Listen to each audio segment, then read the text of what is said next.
আমি তোমাদের সাথে শেয়ার করে নেবো আমাদের ঘরের ঠাকুর। তো আজকে বৃহস্পতিবার ছিল বলে সুন্দর করে ফুল দিয়ে সাজিয়ে নিয়েছি। তো ফুল দিয়ে যাওয়ার পরেও কিছু সাদা ফুল মা পাশের বাড়ির গাছ থেকে তুলেছিল, সেটা দিয়েও সাজিয়ে নিলাম। এই হচ্ছে আমাদের মেন ঠাকুর লক্ষ্মীনারায়ণ। তো মা লক্ষ্মীটা অনেক পুরনো, আমাদের দিদার বাড়িতে যখন থাকতাম তখনকার। আর নারায়ণ ঠাকুরটা আমাদের এ বাড়িতে আসার পর মায়ের ইচ্ছায় বাবা কিনে এনেছিল জোড়ায় পুজো করবে বলে। আর এটা হচ্ছে আমার গোপাল, ছোট্টবেলায় আমি কিনে এনেছিলাম 10 টাকা দিয়ে মেলা থেকে, খেলনা হিসাবে জানতাম না। তো মা খুব বকেছিল, জানিস গোপাল পুজোর কত নিয়ম, সেই তুই না বুঝে কিনে এনেছিস। তখন মা বললো এটা খেলার জিনিস না, ঠাকুরের সিংহাসনে বসিয়ে দিয়ে এটাকে পুজো করবি। তখন থেকে আমি একে রাখি পরাই, ফোঁটা দিই, সব কিছু করি আমার দাদার মতন। তো এটা হচ্ছে আমার রাধাকৃষ্ণ, আমি কিনে এনেছিলাম মায়াপুর থেকে। তো 20 টাকা দিয়ে আমার খুব পছন্দ হয়েছিল বলে দেখে, তো ওখান থেকে আমি কিনে এনেছিলাম এই রাধাকৃষ্ণটা।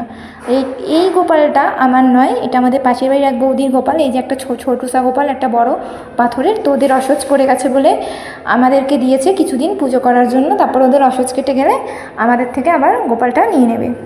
তো এটা হচ্ছে ওই পাশের বাড়ির বৌদির এক গোপাল। তো যাই হোক, আর আমি তোমাদের সাথে আজকে শেয়ার করে নেবো এই যে দেখতে পাচ্ছ আমার বাকি ঠাকুর। তো বাকি ঠাকুরের মধ্যে পড়ছে আমার এই একটা ভোলে বাবা আছে, ভোলেনাথ। তো এটা একটা মামি আমায় দিয়েছিল, তারা কোথাও গেছিলো, আমি যেহেতু শিব ভালোবাসি, শিব পুজো করি, সেই জন্য পাথরের এই শিবটা এনে দিয়েছিল। আর এটা হচ্ছে আমার গণেশ দাদা। তো আমি এক বছর গণেশ চতুর্থীর আগে গণেশ পুজো করব, আমার খুব ইচ্ছা যায়। তো আমি গণেশ দাদাকে তখন পুজো করার জন্য কিনে এনেছি, তো সেই থেকে আমি পুজো করি গণেশ দাদা। আর এটা হচ্ছে বড় মা, আমার এক বন্ধু, সে আমার থেকে অনেক ছোটো, বলে না বন্ধুত্বের বয়স হয় না, সত্যিই তাই। আমার থেকে অনেক ছোটো ভাইয়ের মতন, আমি ওকে দাদাভাই বলি, রাখি পরাই, ফোঁটা দিই। তো সে আমাকে ভালোবেসে এই বড় মাটা এনে দিয়েছিল বড় মায়ের কাছে যখন গেছিলো। তো এটা ওর এনে দেওয়া। আর এটা হচ্ছে লোকনাথ বাবা, মায়ের এক বছর পুজো করার ইচ্ছা যায় লোকনাথ, তো তাই মা মেলা থেকে কিনেছিল বাবা লোকনাথকে পুজো করবে বলে।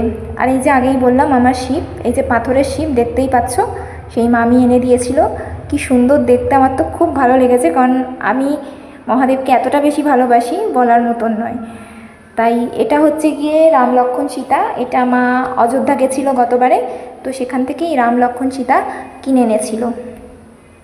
আর এটা হচ্ছে আমাদের অনেক পুরনো শিব, আমাদের দিদার বাড়িতে থাকাকালীন এই শিবটা কিনে এনেছিল, অনেক পুরনো এই শিব পুজো করা হয়। আর এই শিবটা হচ্ছে ভাইয়ের প্রজেক্টের জন্য করতে দিয়েছিল প্লাস্টার প্যারিসে, বলেছিল যে শিব আঁকতে নয়তো শিবের স্টিকার লাগাতে। তো সেই হিসাবে ওর দেখানো হয়ে যাওয়ার পর আমি এটা ঠাকুরের কাছে রেখে দিই। তো এই হচ্ছে আমাদের নিচের ঠাকুর, দেখতেই পাচ্ছ এখনও অনেক ঠাকুর আছে দেখানো বাকি আমাদের। তো সবে তো নিচের টুকুনি দেখালাম ঠাকুর, এবার ওপরের ঠাকুর দেখানোর পালা।